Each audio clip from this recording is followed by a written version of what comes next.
Paz seja convosco, meus amados irmãos, mais um episódio da série VUT, Vivendo os Últimos Tempos. O objetivo desta série é nós estarmos olhando onde a Bíblia nos aponta acontecimentos do fim dos tempos, ou mesmo orientações, advertências. Nós também temos como objetivo de mostrar que existem coisas que podem até ser complicadas no seu entendimento, que vão ser entendidas no tempo determinado. Mas há muitas coisas que têm a ver com o fim dos tempos, que é de fácil entendimento. E é isso que eu quero mostrar, isso que é o objetivo dessa série, para nós não termos medo de olharmos para frente, não termos medo para olharmos o que a Bíblia fala desses acontecimentos, porque nós temos que passar por eles, e isso será inevitável, e também que a Bíblia será cumprida e também logo estará o grande dia do Senhor aí diante de nós, e nós precisamos nos preparar, nós precisamos estar vigilantes, e isso que a Bíblia nos orienta. E esse é o objetivo desta série. Que Deus venha nos abençoar, que o Espírito Santo venha nos conduzir.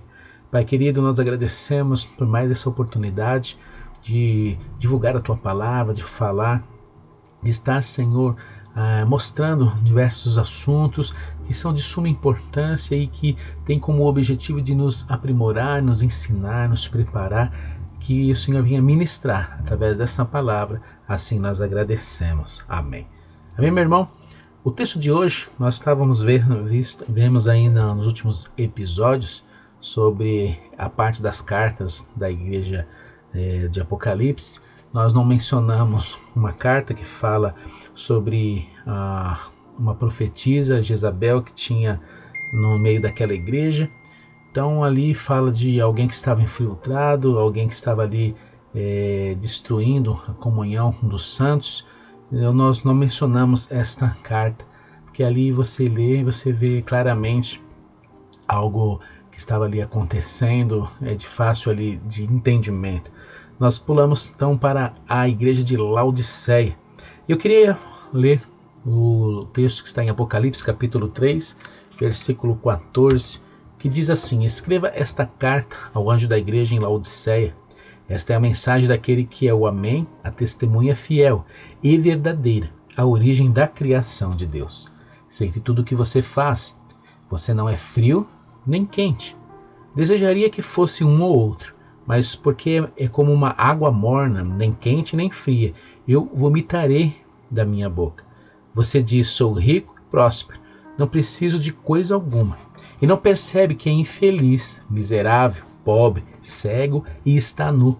Eu aconselho a comprar de mim ouro purificado pelo fogo, e então será rico.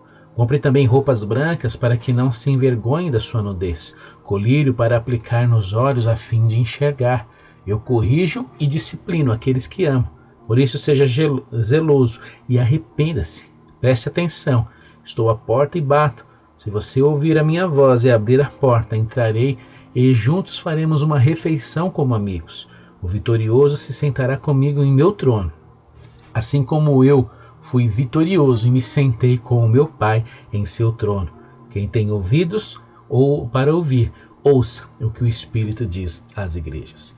Meu amado irmão, esta carta, ou esta igreja que estava situada na cidade aqui de Laodiceia, primeiro que essa cidade era uma cidade muito rica, abastada, uma cidade tão rica que quando teve uma devastação que aconteceu com essa cidade, através de fenômenos naturais, ela por si só ela rejeitou a ajuda do imperador e simplesmente pelos seus próprios recursos ela se reconstruiu novamente. É uma cidade próspera, que havia muitas coisas modernas, como aquedutos, até por isso a menção sobre água, né?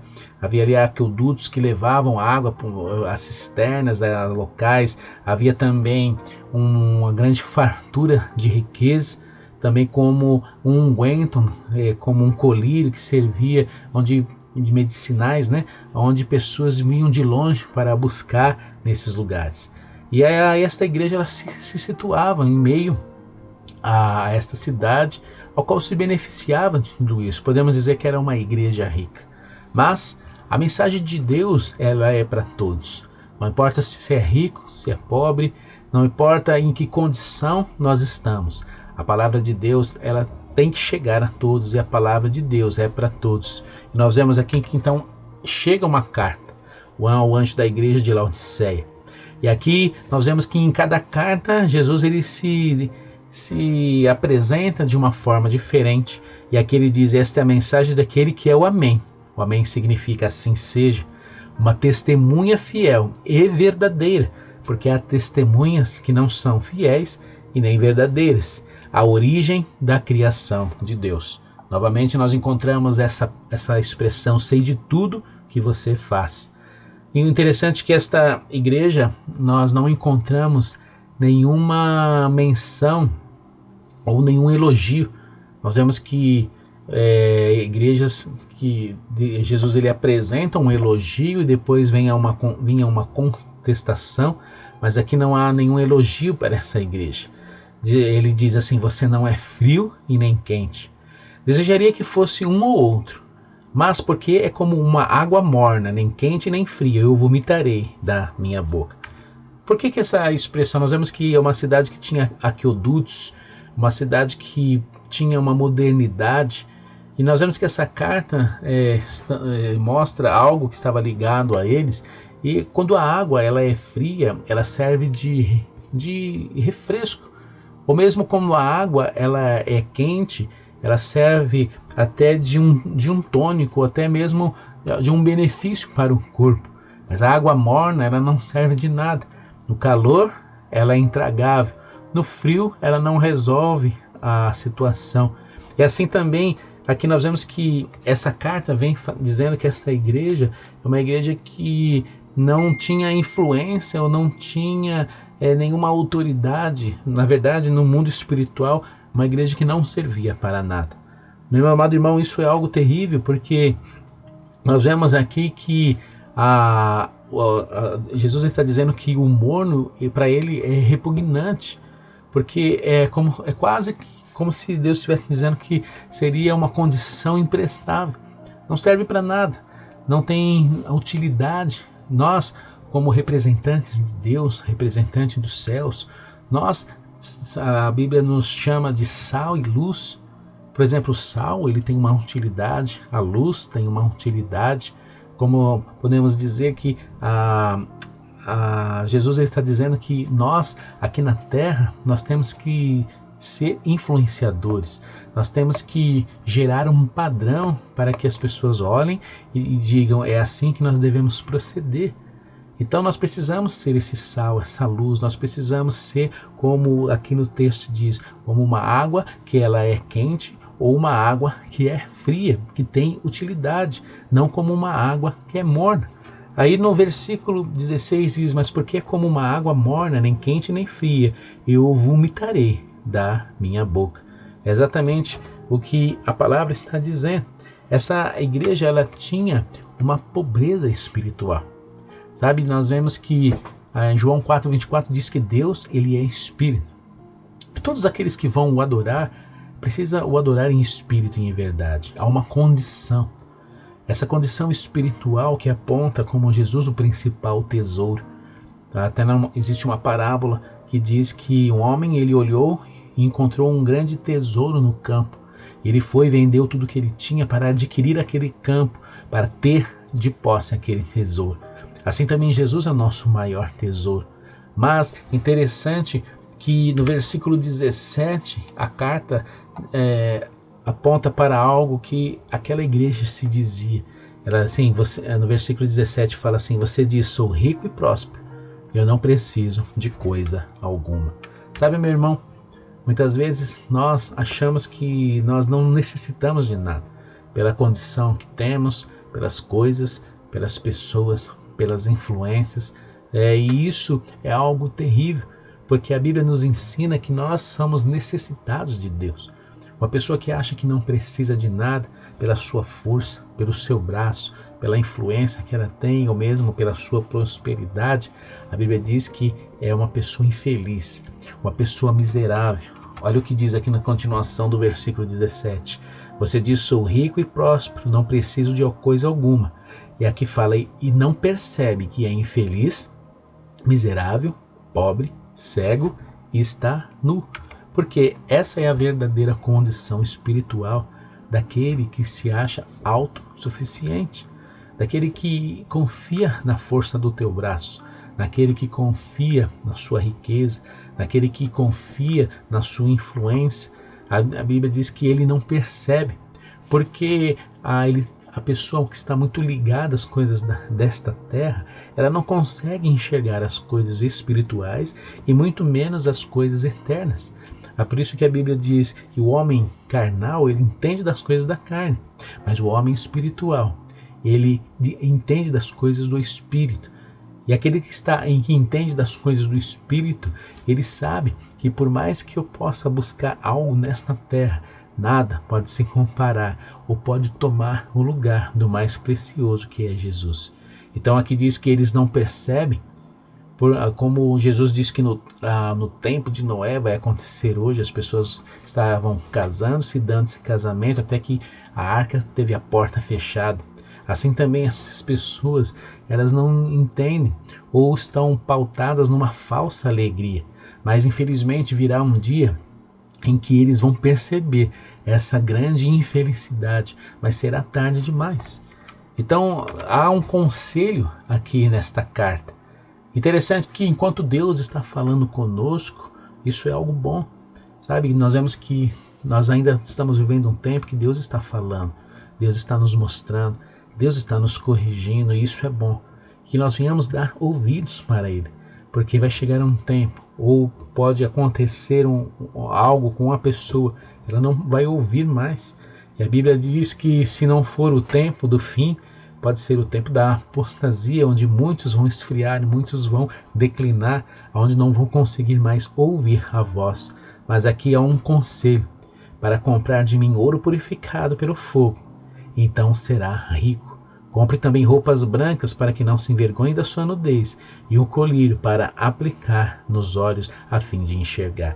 Tudo isso nós encontramos em Jesus. Aqui fala o ouro purificado pelo fogo, fala da riqueza espiritual, da grandeza que está em Jesus. A Bíblia diz que quando eu estou em Cristo, eu sou nova criatura e não há mais condenação. Então realmente eu sou purificado. Eu já estou realmente na condição de rico, porque o verdadeiro rico é aquele que tem Jesus, é aquele que vai herdar a vida eterna. Aqui das roupas brancas, para que não se envergonhe da sua nudez, fala da condição que nós estávamos por causa do pecado. Nós estávamos nus, nós estávamos numa condição deplorável, mas Jesus ele veio nos cobrir. O sangue de Jesus e o que ele fez por nós na cruz nos concede vestes brancas. E aqui diz que estas vestes, ela cobre a nossa nudez, porque uma vez que estamos em Cristo, Ele nos substituiu, Ele nos purificou, Ele nos justificou. Nós então não estamos mais expostos, nós estamos agora pertencentes à família de Deus.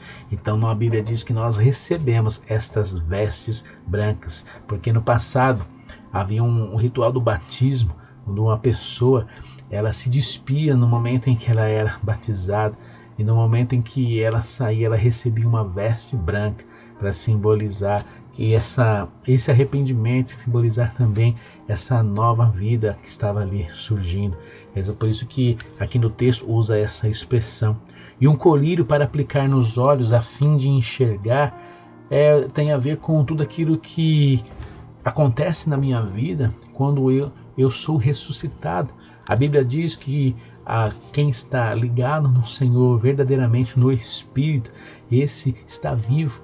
Antes nós estávamos mortos, mas agora nós estamos vivos. E a Bíblia diz que nós podemos enxergar, porque o Deus deste século tem cegado o entendimento de muitos. Há muitos que estão com o seu entendimento cegados. Muitos, infelizmente, que estão dentro da própria igreja, mas com o entendimento cegado. Estão ali, Satanás conseguiu cegá-los. E eles estão aí rumando para a destruição. Mas aquele que então ressuscita espiritualmente, esse tem os olhos abertos. Exatamente que se essa palavra está falando com você, se essa palavra está fazendo você refletir, significa que os seus olhos estão abertos. Se você consegue olhar para tudo isso e entender o que Deus está nos falando, se você consegue olhar para esse texto e entender o que você tem que fazer, qual é a conduta que você tem que proceder, isso significa que os seus olhos estão abertos, você tem recebido esse colírio. E exatamente nesse texto há esse conselho a comprar. Comprar não significa que eu tenho que pagar algo, mas comprar fala que há um preço, sabe? Jesus ele pagou um preço para que nós tivéssemos essa condição hoje. Se há uma esperança, se há um vislumbre de um futuro, foi porque Jesus pagou um preço. Interessante, olha o que diz o texto de Isaías. Eu quero ler para os irmãos 55. Diz assim: alguém tem sede? Venha e beba. Mesmo que não tenha dinheiro, venha, beba vinho ou leite. É tudo de graça. Por que gastar seu dinheiro com comida que não fortalece? Por que pagar por aquilo que não satisfaz?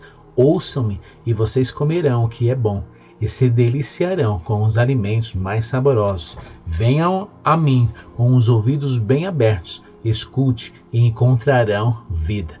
Fiquei com vocês, farei com vocês uma aliança permanente, o amor que fielmente prometi a Davi.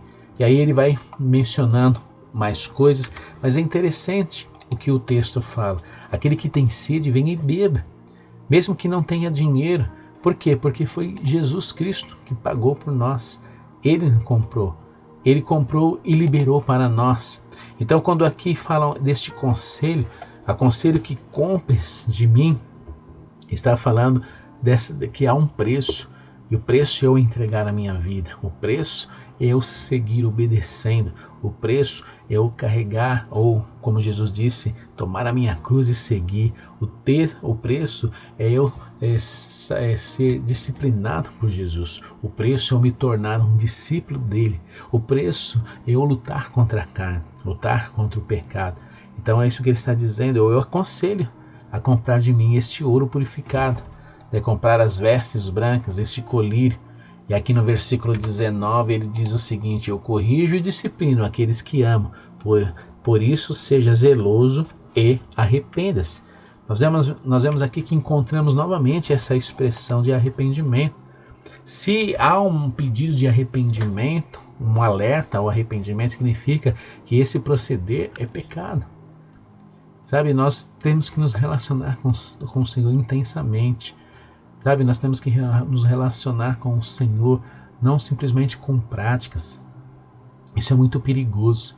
Se relacionar ao Senhor simplesmente através de coisas, através de fazer coisas, de práticas, ou isso se torna um relacionamento frio. Mas nós precisamos realmente ter uma intenção e saber o que Deus quer de nós. Sabe, Jesus ele nos ensinou a orar. Jesus ele nos ensinou a adorar. Jesus nos ensinou a estar com Ele a cada dia. Tanto é que quando nós estamos na ceia, Jesus diz: fazer em memória de mim. Nós vemos que naquele momento que já estava apontando para o que viria, a sua morte na cruz, mas eles estavam em comunhão. Uma comunhão que faziam estar juntos, eles conversavam, ouviam uns aos outros. É dessa comunhão que a palavra está dizendo. Por isso que no versículo 20, olha o que a palavra nos fala. Preste atenção. Estou à porta e bato. Se você ouvir a minha voz e abrir a porta, entrarei e juntos faremos uma refeição como amigos. Olha que interessante. Diz que estou à porta e bato. Nós vemos que a palavra mostra diversas passagens que falam sobre o Senhor que vai retornar. Sobre o Senhor que quer encontrar o servo vigilante, esperando. Preste atenção, é o que a palavra está dizendo, porque eu estou à porta. Estar à porta significa que falta pouco tempo. Estar à porta significa que ele já está logo ali, mas tem muitos que não estão ouvindo. Muitos nem vão abrir a porta porque não estão ouvindo, mas ele diz que esses que ouvirem a porta e abrir significa uma conduta, significa estar vigilante, significa ouvir tudo que está sendo falado e entender. Diz que ele vai entrar e juntos eles vão fazer uma ceia ou uma refeição como amigos. Interessante, Jesus fala desta comunhão, uma comunhão ao qual ele quer entrar. Ele é uma comunhão ao qual ele quer estar conosco, uma comunhão que fala de um tempo breve, eis que estou à porta. Fala de uma condição nesse momento. Aquela igreja, ela estava com Jesus à porta. Assim também nesses tempos, essa é a carta da última igreja. Podemos dizer que a igreja de Laodiceia é aquela igreja que, por não ouvir ou não entender que Jesus está à porta, não vai cear e nem vai abrir a porta e não vai estar com Jesus. A igreja de Filadélfia, também a antepenúltima igreja, uma igreja que tinha uma porta aberta para os céus. E essa sim é a condição que nós temos que estar. A esse convite do Senhor para nós abrirmos, a essa recomendação de comprarmos este ouro. E nós precisamos olhar para a igreja anterior, que fala daquela porta que está aberta para o reino dos céus, ao qual que o Senhor vai livrá-lo da grande tribulação, ou do período de grande tribulação que vai acontecer sobre o mundo, que Deus vai julgar a terra. Por isso, precisamos entender e compreender tudo isso. É por isso que no final aqui quem tem ouvidos, ouça para ouvir o que o Espírito diz às igrejas. O vitorioso se sentará comigo no meu trono, assim como eu fui vitorioso e me sentei com o meu Pai em seu trono. Quem é o vitorioso aqui desta igreja? Quem é o vitorioso desta condição? É aquele que venceu a condição de morno. Podemos dizer que o morno é o indiferente, é aquele que não está nem aí, ou aquele que está cegado, aquele que não está compreendendo o que está acontecendo. Por isso, meu amado irmão, tudo aquilo que Deus te dá, tudo aquilo que você tem, não pode te tirar do precioso dos céus ou do tesouro dos céus. Lembre-se de tudo isso. Essa igreja estava abastada, mas ela estava cega, nua, ela estava perdida, ela estava numa condição de que Jesus estava a ponto de vomitar. É como se Deus estivesse sentindo uma repugnância pela conduta desta igreja. É exatamente o que nós não podemos sermos mortos, indiferentes, sermos aqueles que não servimos para nada. Não, mas que nós sejamos influentes, sejamos sal, luz, sejamos realmente aqueles que vão resgatar ou saquear o inferno, sejamos aqueles que sejamos a testemunha do Senhor. Como o início da carta, Jesus se apresenta como a testemunha fiel, que nós também sejamos esse representante dos céus para fazer a diferença aqui na terra. Assim seja, em nome do Senhor Jesus. Amém, meu irmão? Guarde essa palavra no seu coração e que o Senhor venha nos abençoar, nos guardar. Se há algum caminho mau ou alguma coisa que Deus precisa nos mostrar, que Ele venha nos mostrar, abrir os nossos olhos. Melhor ter os olhos abertos agora do que ter os olhos abertos depois. Agora ainda dá tempo, agora o Senhor quer nos ajudar, agora as portas estão abertas, a graça está aí diante de nós e nós podemos mudar a nossa situação. Amém? Que Deus abençoe e nos vemos no próximo episódio da série VUT, Vivendo os Últimos Tempos. Deus abençoe a todos vocês.